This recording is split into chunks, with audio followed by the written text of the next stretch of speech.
শোনো, শুধু রাজি হলেই চলবে না, আমার মেয়ের কিছু সমস্যা আছে। কি সমস্যা?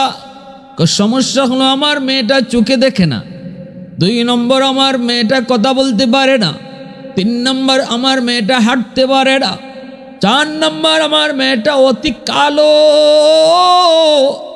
অতি কুশ্রী। দেখো তুমি এগুলা মাইনা বিয়ে করতে পারবা কি পারবা না? বড় পীর আব্দুল কাদের জিলানী রহমতুল্লাহ আলাইহির আব্বার অন্তরে আল্লাহর ভয়, জাহান্নামের ভয় কি পরিমাণ। একজন যুবক এমন একটা স্ত্রী কখনো বিয়ে করতে রাজি হবে না। এমন অন্ধ বোবা আতুর ল্যাংরা একজন স্ত্রী নিয়ে সে কি করবে, কেমনে জীবন যাপন করবে? কিন্তু আবু সালেহ মুসা জঙ্গি জাহান্নামের আযাবকে ডরায়া তিনি এই শর্তেও রাজি হয়ে গেলেন। বিয়ে হয়ে গেল, বাসর করে ঢুইকা দেখেন সম্পূর্ণ বিপরীত। শ্বশুর যা বলেছেন সম্পূর্ণ বিপরীত। চেহারা সুন্দর, এত সুন্দর যেন বাসর ঘরটা একদম ঝলমল ঝলমল করে, চোখগুলা বড় বড়, আবার সালামও দিছে বড় সুন্দর করে। বোঝা গেল তার কথাও বলার অধিকার শক্তি আছে, আবার পাও দেখা যায় আছে। দৌড় দিয়া তিনি বের হয়ে আসলেন। আয়েশা বললেন, বাবা আপনি কি বললেন? আর কি হলো? হয় আমি ভুল করেছি, নয় আপনারা ভুল করেছেন। বলে কি? কয় আপনি যা বলছেন একটাও তো অনুপস্থিত, একটাও তো নাই, সবই তো ঠিক আছে। শ্বশুর বললেন, বাবা তুমি যা দেখেছো তাও ঠিক, আমরা যা করেছি তাও ঠিক, এটাই তোমার স্ত্রী, এই তোমার বৈধ বিবি। তাহলে এত কিছু কেন বললেন? কই বলেছি চোখ নাই, কারণ আমার মেয়েটা জীবনে কোনোদিন বেগানা পুরুষ দেখে নাই। আমি বলেছি আমার মেয়ে কথা বলতে পারে না, এর অর্থ হলো আমার মেয়ে জীবনে কোনোদিন বেগানা পুরুষের সাথে কথা বলে নাই। আমি বলেছি আমার মেয়ে হাঁটতে পারে না, এর অর্থ হলো জীবনে কোনোদিন আমার মেয়ে পর্দার বাহিরে যায় নাই। এই কথা শোনা মাত্রই বড় পীর আব্দুল কাদের জিলানী রহমতুল্লাহ আলাইহির আব্বা আবু সালেহ মুসা জঙ্গি আল্লাহর কুদরতি কদমে সেজদায় পড়ে শুকরিয়া জানায়।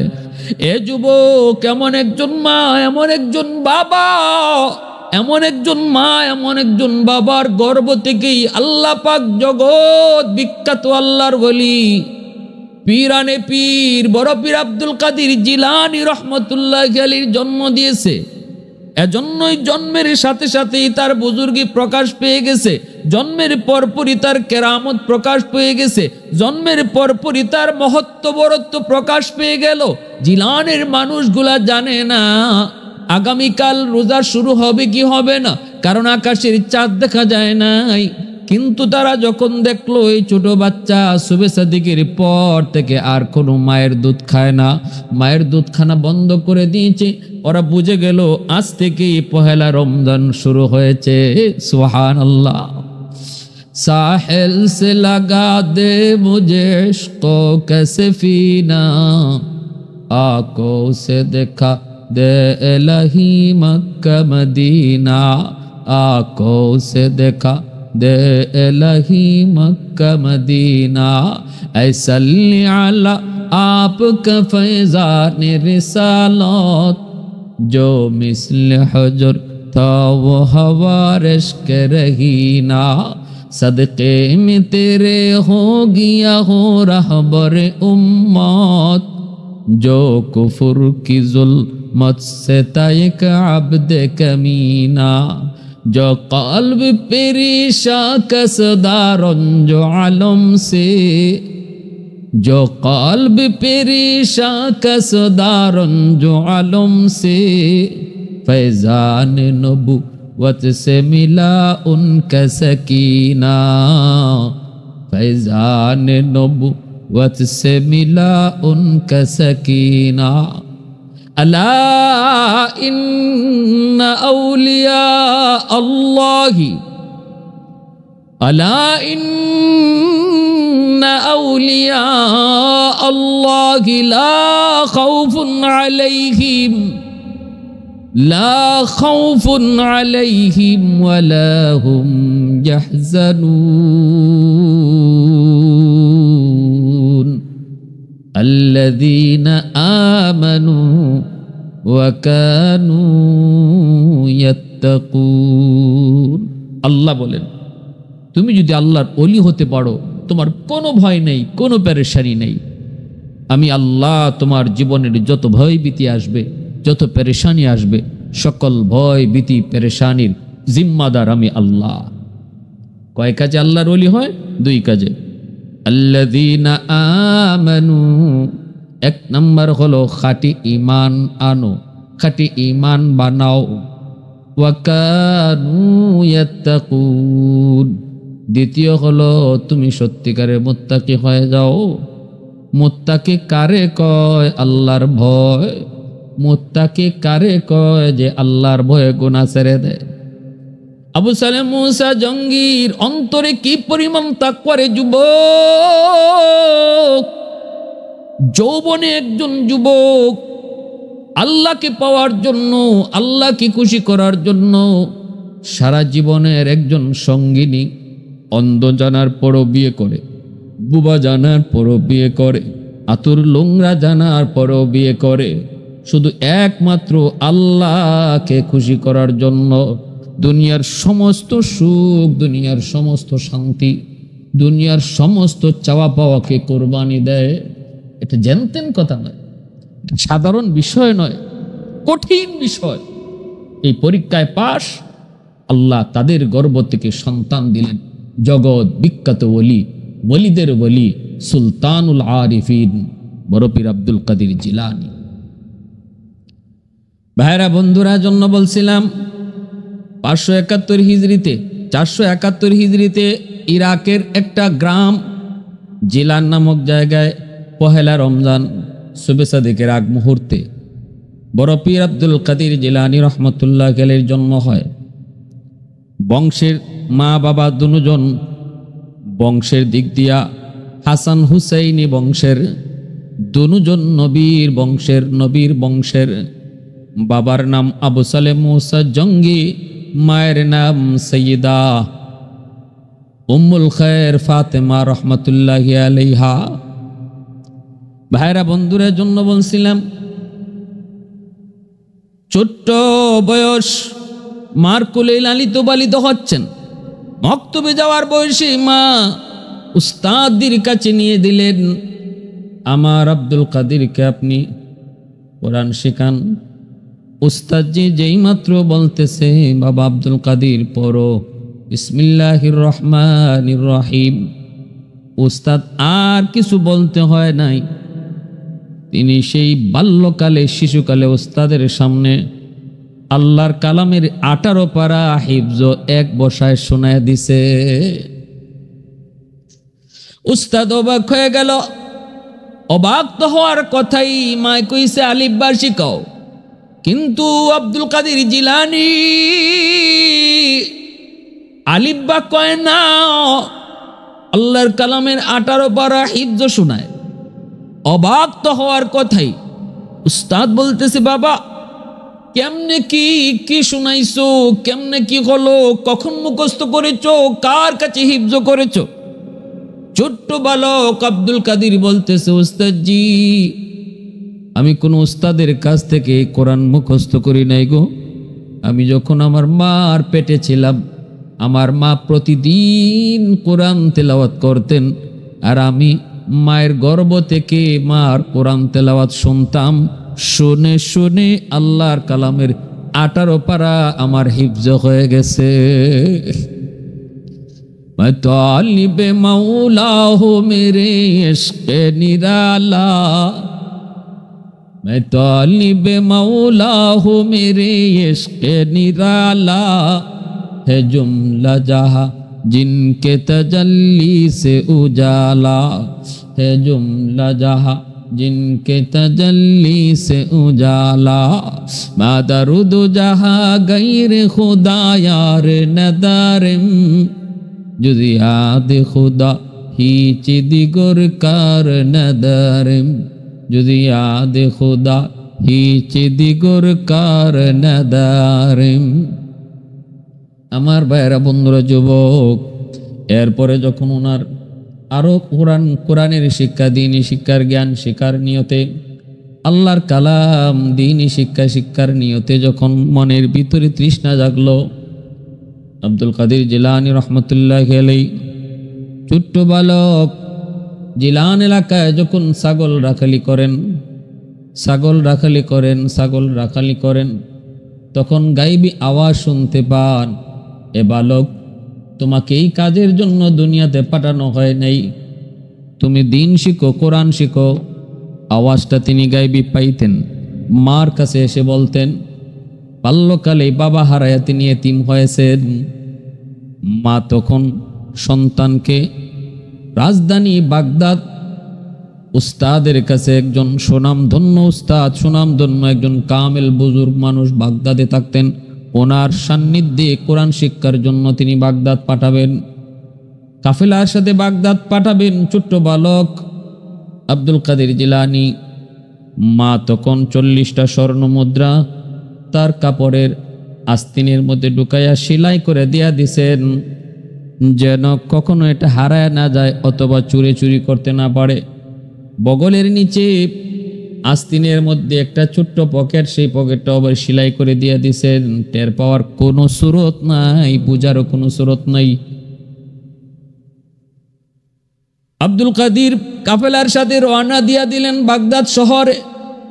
রাস্তায় ডাকাতের কবলে পড়ল, কাফেলা ডাকাতের হাতে লুণ্ঠিত হলো, সবার মাল নিয়ে গেল, তল্লাশি করে নিয়ে গেল। আব্দুল কাদের জিলানী রহমতুল্লাহি আলাইহি ছোট্ট, এজন্য ডাকাতের দল তল্লাশি না করে এসে জিজ্ঞেস করে, বালক, তোমার কাছে কিছু আছে নাকি বলো। এই অবস্থায় মা লুকায়া আস্তিনের ভিতরে 40টা স্বর্ণ মুদ্রা দিয়েছেন।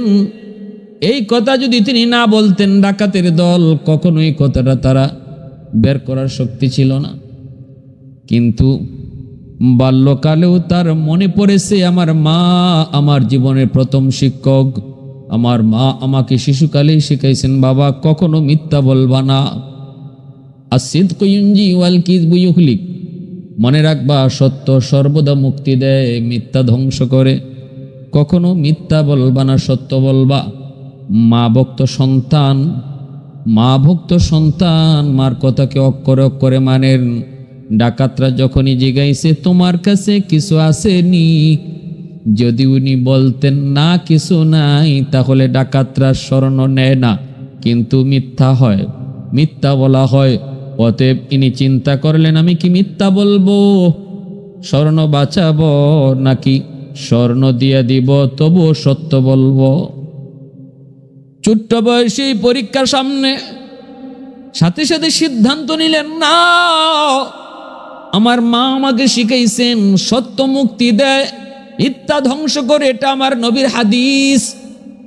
অতএব কখনো না, আমি মিথ্যার আশ্রয় নিব না, আমার মা যা শিখাইছেন আমি তাই বলবো।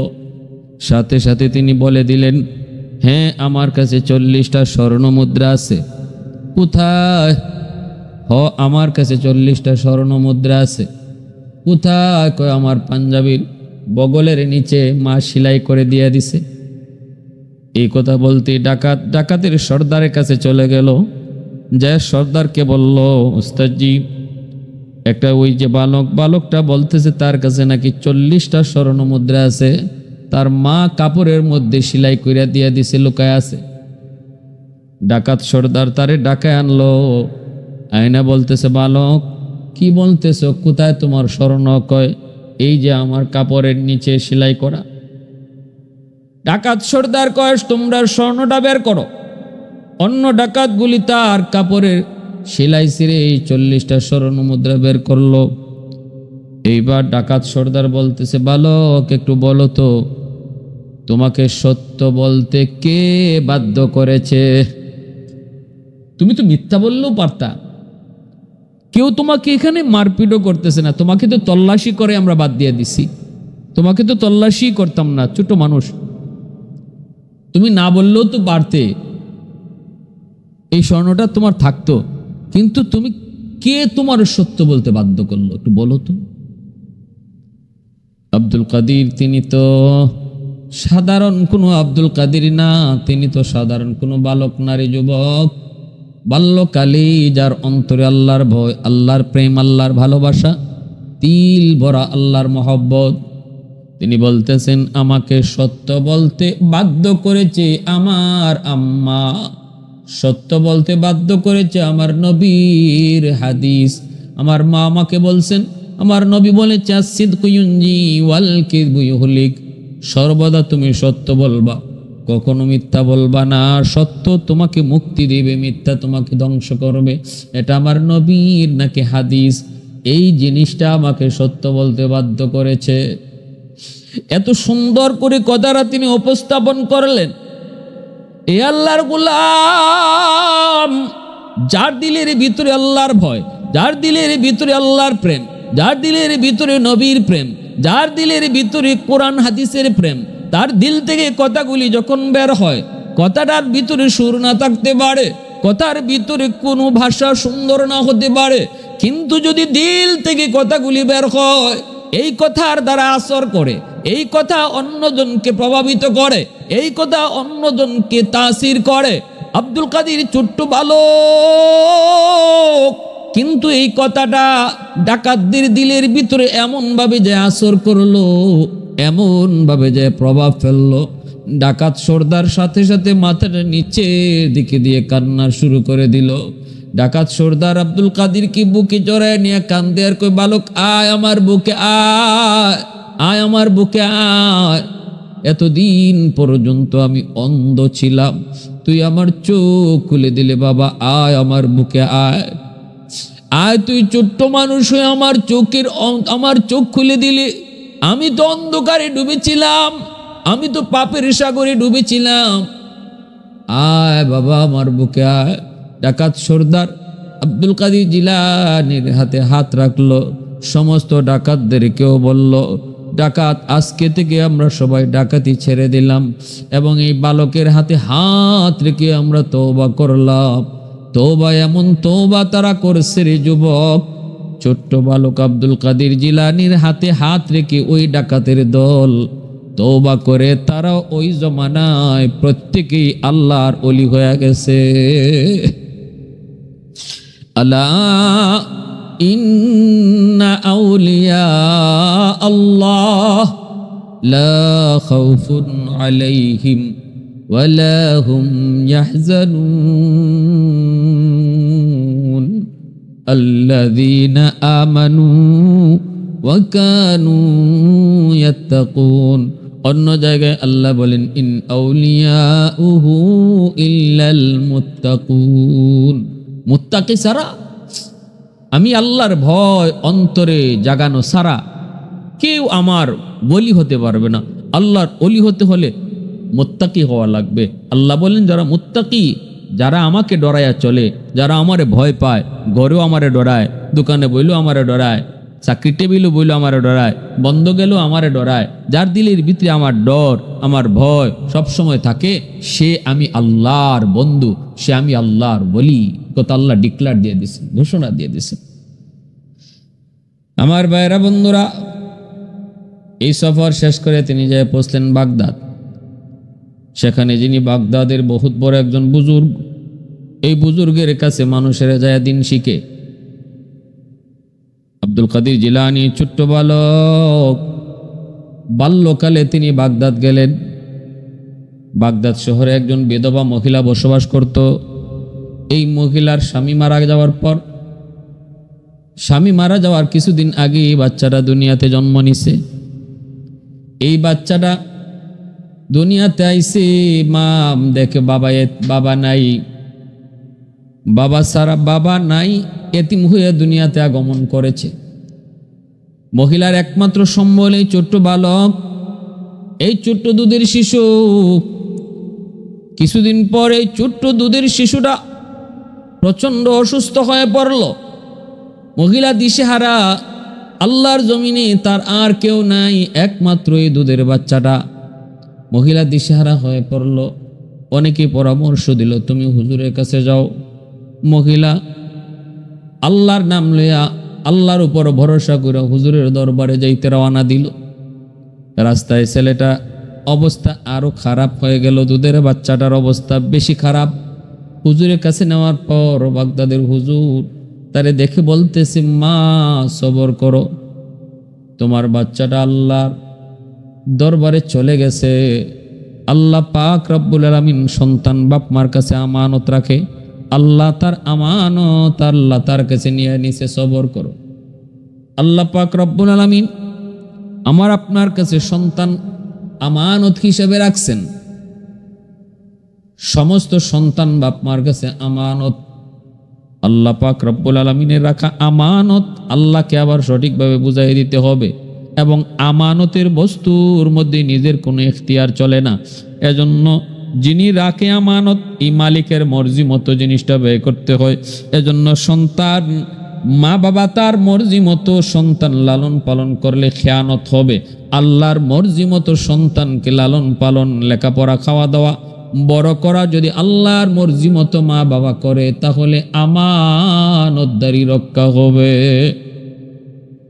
এজন্য মা বাবার যদি সন্তানের ব্যাপারে আমানতদারি রক্ষা করতে চাও, আল্লাহর দরবার খেয়ানতকারীর কাঠগড়া থেকে যদি বাঁচতে হয়, তাহলে সন্তানকে শিশুকাল থেকেই আল্লাহর পরিচয় শেখাও, যেমনটা লোকমান হাকিম তার সন্তানকে শিখাইছেন। আর এই কথা আল্লাহ কোরআনে জানাই আমাদেরকে সবক দিছেন, তোমরাও তোমাদের সন্তানকে প্রথম শিক্ষাটাই আমি আল্লাহর পরিচয় দাও। ওয়াইদ ক্বালা লুকমানু লিবনিহি ওয়া হুয়া ইয়াইযুহু ইয়া বুনাইয়া লা তুশরিক বিল্লাহ ইন্নাশ শিরকা লাযুলমুন আযীম। সন্তানকে লোকমান হাকিম প্রথম আল্লাহর পরিচয়টা যেভাবে শিখাইছে, এভাবেও দুনিয়ার সকল মা বাবা সন্তানকে আমি আল্লাহর পরিচয় শিখাও, এই মেসেজটা দেওয়ার জন্য আল্লাহ লোকমান হাকিমের সেই কথাটাকে কোরআনের আয়াত বানায়া আমাদের কাছে নাজিল করছে। লোকমান হাকিম তার সন্তানকে কি শিখাইছে, কি কইছে, এই কথা আল্লাহ আমাদেরকে জানাইবার দরকার কি? আল্লাহ আমাদেরকে জানাইছেন এই মেসেজ দেওয়ার জন্য। লোকমান যেমন বাবা, তুমিও এমনই বাবা। লোকমান তার সন্তানকে যেভাবে আমি আল্লাহর পরিচিতি শিখাইছে, পরিচয় শোনাইছে, তুমিও তোমার সন্তানকে এইভাবে আমি আল্লাহর পরিচয় শিখাও। এটা হলো আল্লাহর মেসেজ।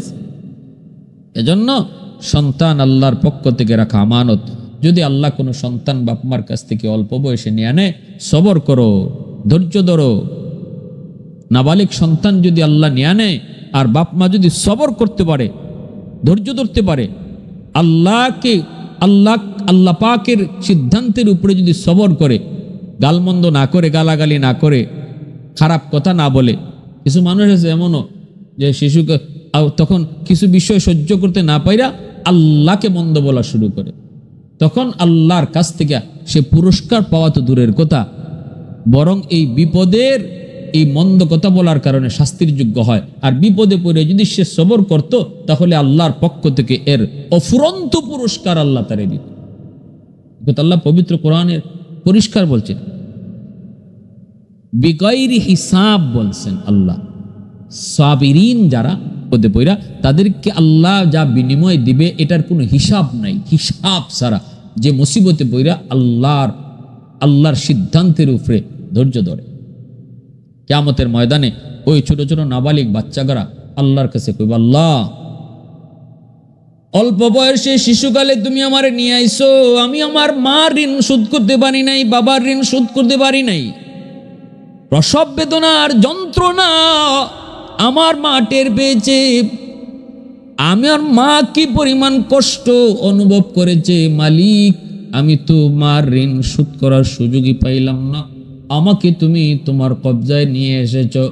আল্লাহ, আজ তুমি আমাকে জান্নাতে রাখলো, আমি খুশি না। আমাকে আমার মার সাথে রাখো, আমাকে আমার বাবার সাথে তুমি রাখো। আল্লাহ যদি কয় তোর মা তোর বাবা তো জাহান্নামী, সন্তান বলবে, মালিক জাহান্নামী না জান্নাতি বুঝি না, আমাকে আমার আব্বা আম্মার সাথে জাহান্নামে দিয়ে দাও। আল্লাহ কইব, কোন জান্নাতীর জাহান্নামে দেওয়ার আদত আমার নাই। ছোট বাচ্চাগুলা অবুঝ নিষ্পাপ নাবালেক সন্তান তখন কইব, মালিক জান্নাতীরে জাহান্নামে দেওয়ার আদত যদি তোমার না থাকে গো মালিক, জাহান্নামীকে জান্নাতে দেওয়ার আদত তো তোমার আছে, এই অভ্যাস তো তোমার আছে, এটা তো তোমার নিজামের ভিতরে আছে। হয় আমারে তুমি জাহান্নামে দাও, নয় আমার আম্মা বাবাকে আমার সাথে জান্নাতে দাও।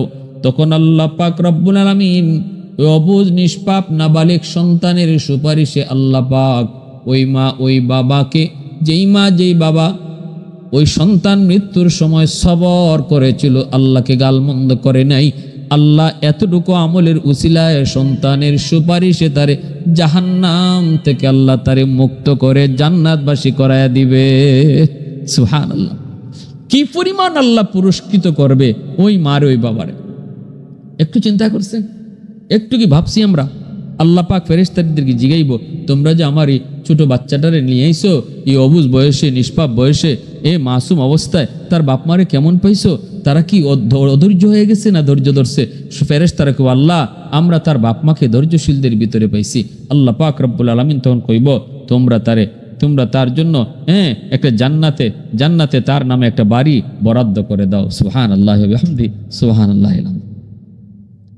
তো ওই বাগদাদের হুজুর তিনি বলতেছে, মা তোমার এই বাচ্চাটা তো মারা গেছে, মা গো তুমি ধৈর্য ধরো, আল্লাহর উপর সবর করো। কিন্তু মা তো মাওই, সে কোনোভাবেই ধৈর্য ধরতে পারছিল না, কারণ একমাত্র তার সহায় সম্বল এই দুধের বাচ্চাটা। এই বাচ্চা হারায় এসে থাকবে কি কইরা? সে নদীর পারে আইসা কাঁদতেছে। আর ওই সময় আব্দুল কাদের জিলানী রহমতুল্লাহ আলাইহি তিনি তো বালক, তিনি গিয়ে দেখতেছেন একটা মা দুধের বাচ্চা কুলে নিয়ে কান্না করতেছে, বিলাপ করতেছে। তিনি জিজ্ঞেস করেন, মা তুমি এইভাবে কান্না করো কেন? কি হয়েছে, সমস্যা কি? তখনই মা কইতেছে, বাবা তুমি তো ছোট মানুষ, তোমার কাছে বলে লাভ কি? তিনি বলতেছে, না আমাকে আপনি একটু বলেন সমস্যাটা কি? বলে আমার এই বাচ্চাটা মারা গেছে, আমি হুজুরের কাছে নিয়ে আসছিলাম, হুজুর বলছে মারা গেছে, আমিও দেখতেছি আমার বাচ্চাটা দুনিয়াতে নাই, কিন্তু বাবা আমি আমার এই দুনিয়াতে আমার কেউ নাই, একমাত্র আমার এই সন্তান ছিল, এখন আমি আমার সন্তান হারায়া কেমন করে দুনিয়াতে বাঁচব, এই জন্য আমি কাঁদতেছি। আমি মা কোনোভাবেই সেটা বরদাস্ত করতে পারতেছি না।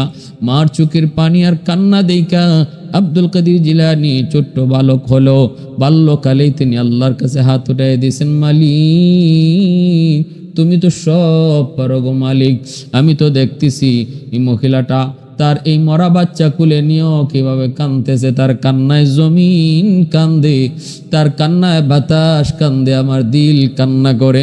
আল্লাহ তুমি সব পারো, তুমি তো জিন্দারে মুর্দা করো, মুর্দারে জিন্দা করো, হায়াত মৌতের মালিক তুমি।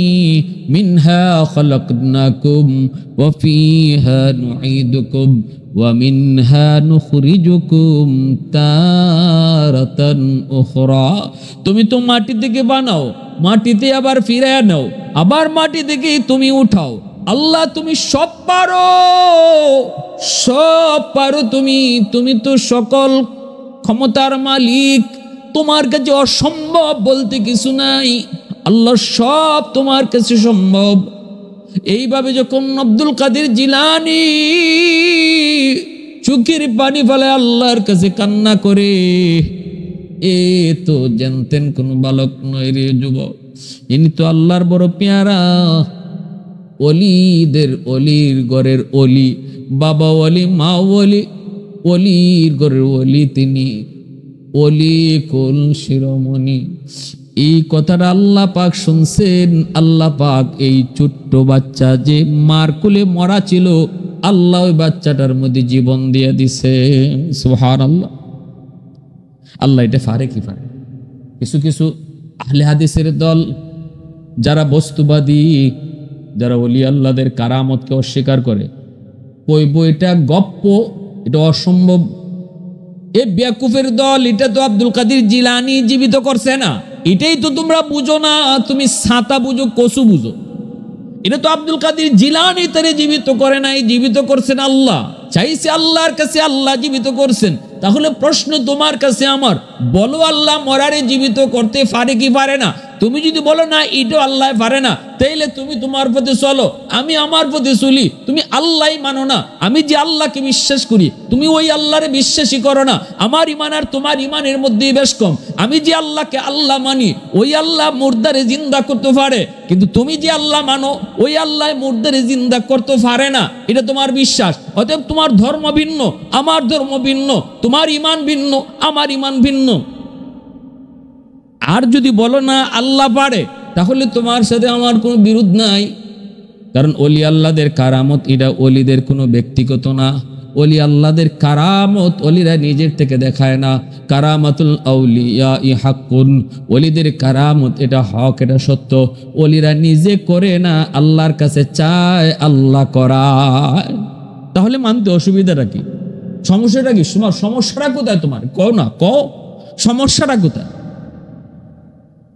আহা ভাইয়ের আমার, তো দেখা যায় বাচ্চা জীবিত হয়ে গেছে। তখনই মা কইতেছে, বাবা তুমি কে? বাবা তুমি কে, একটু বলো, তোমার পরিচয় কি? তখনই বাগদাদের হুজুর দৌড়ে আসতেছেন। আয়েশা দেখেন এই কাণ্ড, বাগদাদের হুজুরে দেখতেছে বাচ্চা জীবিত। তখন ওই ছোট্ট বালক আব্দুল কাদের জিলানীরে উনি একটা শাসন করার জন্য একটা দৌড়ানি দিয়েছেন, সম্পর্কে নাতি, আর উনি হলেন নানা। একটু দৌড়ানি দিয়েছেন, মূলত মারার লাগি না, একটু ভয় দেখানি বেল লাগি। আর আব্দুল কাদের জিলানী বালক হইয়া দৌড় দিছেন, কিন্তু দৌড় দিয়া তিনি কবরস্থানের ভিতরে যাইয়া ঢুকছেন। কবরস্থানের ভিতর দিয়ে ঢুকে আর ডাক দিয়া কয়ে, কবরবাসী তোমরা আমারে বাঁচাও, বাঁচাও। মুহূর্তের ভিতরে কবর ফাইটা কবরবাসী উঠে গেছে, ঢাল হয়ে গেছে। বাগদাদের হুজুর এই দৃশ্য তিনি দেখতে পেয়েছেন, সাথে সাথে দাঁড়ায় গেছেন। আর কাছে আইনা বুকেটা আইনা কয়, ভাই রে আমি তোরে মারতে আসি নাই, আমি তো জানি তোর ক্ষমতা, আমি তো জানি তোর মাকাম, তার মর্যাদা আমি জানি, আল্লাহর দরবারে তোর মর্যাদা সবই আমি জানি, কিন্তু আমি একটু শাসন করতে চেয়েছি। শিশুকালে তুই এমন করিস না, হয়তো অনেকে বিশ্বাস করবে না, তোর সাথে দুশ্মনী শুরু করবে, তোর সাথে হিংসা শুরু করবে, এজন্য আমি তোর একটু নিয়ন্ত্রণ করতে চেয়েছি। আব্দুল কাদের জিলানী কয়, না না আমি তো কিছু বুঝি নাই, আমি তো কিছু করিও নাই, আমি মার কান্না দিকা, মার বুক ফাটা কান্না দিকা আমার দরদ লাগলো, আমি আল্লাহর কাছে শুধু একটু চাইছি, আমি আল্লাহর কাছে একটু চোখের পানি ফেলে শুধু কইছি, আল্লাহ তো সব করেছে, আমি তো কিছু করি নাই। ভাইরা বন্ধুরা, ইনি তো হলেন সুলতানুল আরিফিন, সুলতানুল আরিফিন, জগৎ বিখ্যাত আল্লাহর ওলি, ওলিদের ওলি, সুলতানুল আরিফিন আব্দুল কাদের জিলানী রহমতুল্লাহি আলাইহি। বাল্যকালেই এতটুকু কারামত, এতটা কারামত, এতটা বুজুর্গি প্রকাশ পাইছে।